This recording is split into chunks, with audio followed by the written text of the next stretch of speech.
focus on lifting. So, safe lifting procedure.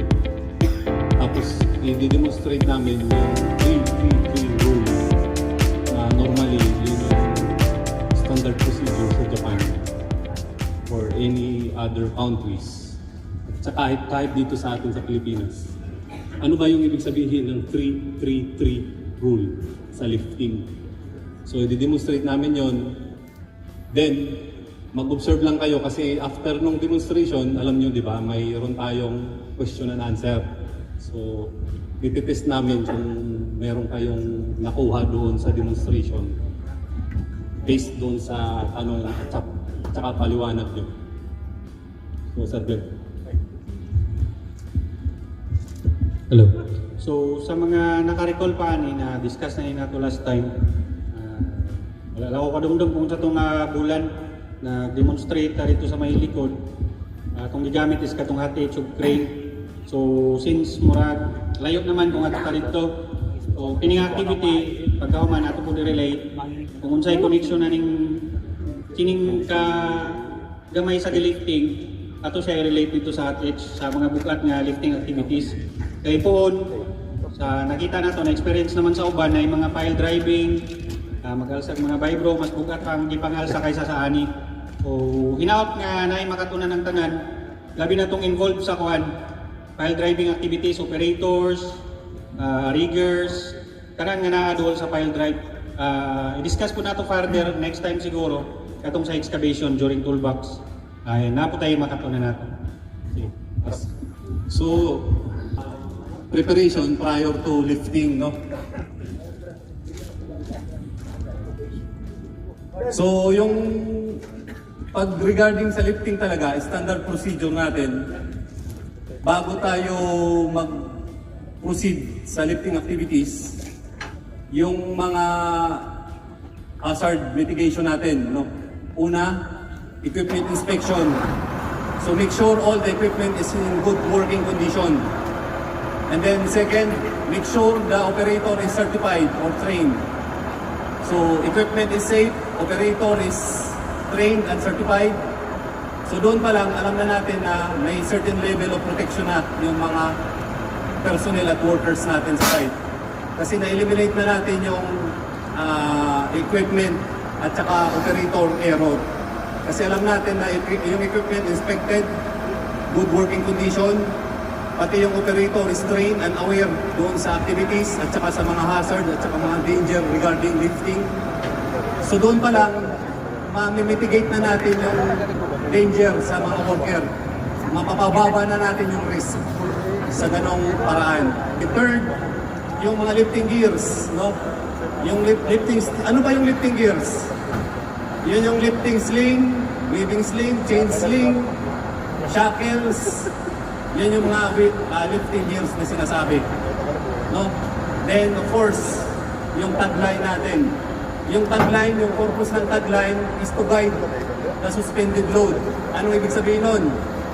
Para hindi ka exposed doon sa suspended load, may extension yung katawan, yung kamay ng worker, may extension. Yung extension niya is yung tagline.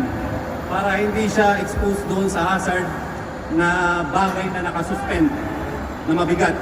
So yun yung purpose ng tagline, para may sense of control ka pa rin kahit extended yung length mo, yung distansya mo doon sa nakasuspend na materyales. Yun yung purpose ng tagline.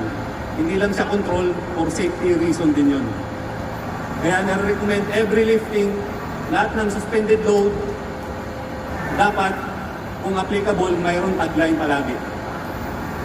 Para hindi ka direct na nakahawak doon, yung kamay mo nakahawak sa materyales.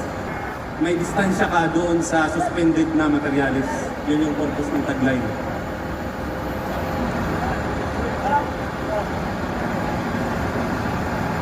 So ito, i-demonstrate namin yung gamit natin yung truck-mounted crane. So procedure sa truck-mounted crane, huwag niyong kakalimutan, lalo na yung operator, laging extended yung outrigger, no? Yung outrigger arms niya, make sure it is extended. Much better kung fully extended yung outrigger arm niya. Then make sure mayroon siyang outrigger pads. Ano ba yung outrigger pads? Yung sa ilalim na yun. Para ma-distribute yung load na naka-allocate doon sa arm, sa outrigger. Yun yung nagbabalansi doon sa truck-mounted crane equipment. Then make sure yung hook niya is proper, walang damage, yung wire rope. Meron siyang safety latch. Yung safety latch, yun yung device doon sa hook para ma-prevent yung lifting gear na matanggal during lifting operation. Yun yung mga points na kailangan natin tandaan. Tapos, ano ba yung swing radius na sinasabi? So yung swing radius, mapansin mo itong mga safety cones nagre-represent ng swing radius. Ng swing radius niya. Pero hindi dapat lumagpas dito kasi yung haba ng boom hanggang dito. No? So kung may bumagsak o bumigay man yung crane, hindi ka maaabot ng boom or yung load. Hindi ka mabagsakan. Yan yung purpose ng fabrication of the swing radius. Tapos yung proper rigging, no? Sa rigger naman, rigger side, make sure yung lifting gear is enough to carry the load. No? Yung safe working load na tinatawag is WL. Yung operator at saka rigger, dapat maalam sila regarding doon sa technical data na yon. So dapat yung lifting gear, itong lifting gear natin, sapat yung strength niya para i-carry yung bigat nitong bagay na to. No? Yun yung safe working load na tinatawag. Tapos yung type of rigging. Sige, wag mo nang ikuan. Yung type of rigging, no? Kasi ito may lifting eye na siya. So, balance na siya, naka-design siya para i-lift dito sa part na to. So, kailangan yung ideal na hitch. May iba-ibang klase tayo, may basket hitch, yung apat, di ba, ganon.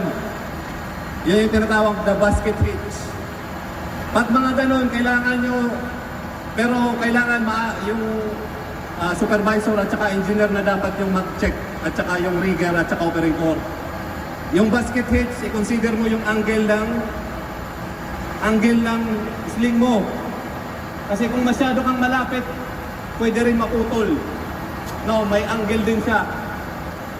Yung angle ng sling, importante rin yan. Pero more on sa rigger side na yon, no? Yung demonstration namin ngayon, yung safety procedure during lifting, no? So, natakil na natin yung sa operator, sa equipment, sa rigger, yung sa kuha naman, sa mga support na member, yung nag-control ng tagline, no? So, make sure yung tagline mo is sapat yung length, hindi masyadong maiksi, tapos hindi naman masyadong mahaba yung tagline. Normally, mga 15 feet approximate rule of thumb, no? Yun yung ideal na length ng tagline. Tapos of course, yung tagline mo, sapat yung laki. Hindi masyadong maliit, hindi naman masyadong malaki yung tali. Sakto lang, makontrol mo yung load.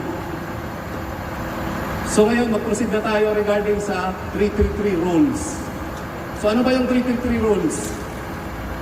Yung first, 3 meters distance. So 3 metro yung distansya mo galing doon sa, at least 3 metro yung distansya mo galing doon sa bagay na ibubuhat, no? 3 meters. Tapos, iangat siya ng operator 30 cm above the ground, initial lifting.